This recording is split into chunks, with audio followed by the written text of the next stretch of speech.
పగిలే రాళ్ళని పునాది చేసి ఎదగాలని, తరిమే వాళ్ళని హితులుగా తలచి ముందుకెళ్ళాలని,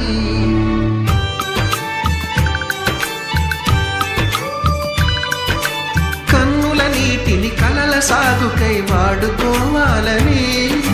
కాచే నిప్పుని ప్రమిదగా మలచి కాంతి పంచాలని, గుండెతో ధైర్యం చెప్పెను, చూపుతో మార్గం చెప్పెను,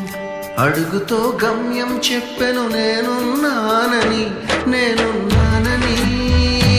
నీకేం కాదని, నిన్నటి రాతని మార్చేస్తానని.